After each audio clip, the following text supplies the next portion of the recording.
Hey guys, welcome back to my channel. Today I just have a video of some quick modifications, aesthetic modifications that I've made to my GTI so far. But I'm going to show you how to install the paddle shifters, and all you would really need is just a pair of pliers. Make sure they have some teeth behind them because that would definitely help you. Underneath the paddle shifter there's a small piece of plastic that you need to pull out in order to remove it from the steering wheel.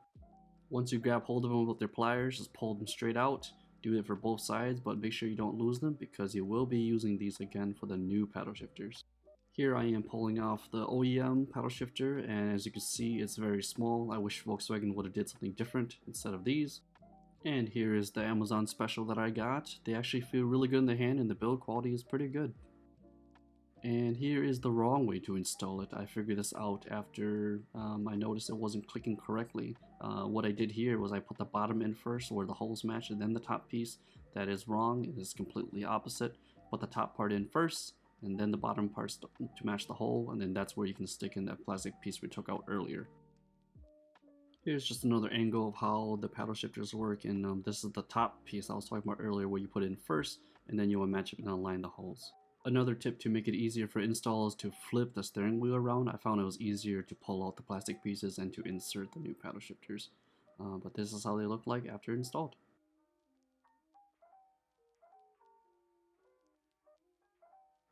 And onto the next best small thing that I think is super useful for everyday use is a screen protector made perfectly for the GTI infotainment system.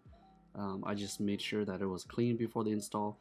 If you ever install like screen protectors for your phone, exact same process, but make sure your screen is clean.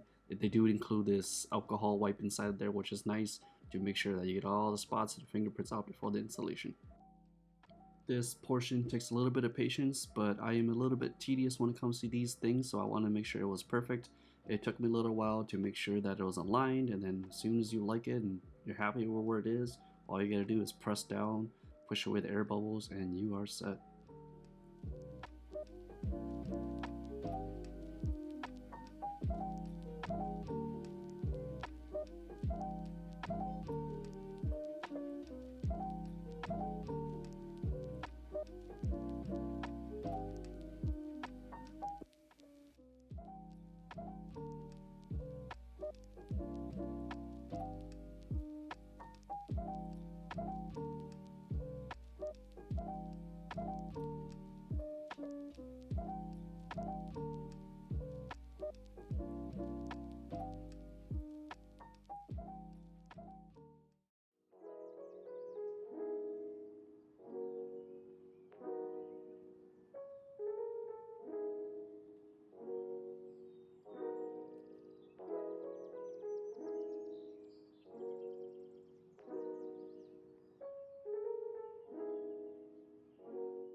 And onto the smaller exterior modifications. First thing I want to show you is the WeatherTech window visors. I've always loved these and had them on my previous cars, so I knew that I had to get these for the GTI 2 and they fit perfectly.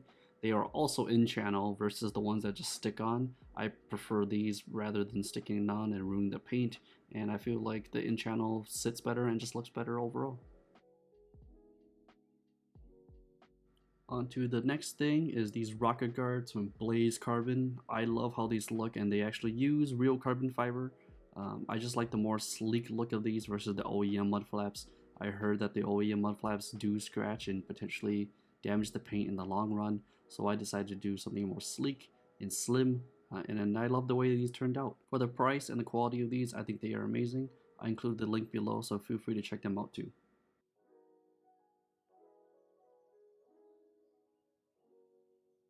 And onto the last two most important things to me is the tint and the paint protection film that is on the whole entire front of the car. I decided to go with 30% and I think it looks the best to me personally. Not too dark, not too light. I got it done by Tint Pros or Platinum Auto Wraps. They did an amazing job. Highly recommend checking them out too if you're nearby. Well, thanks for tuning in. I hope you liked this video. Subscribe and like. I have some interesting videos coming up very soon, so stand by.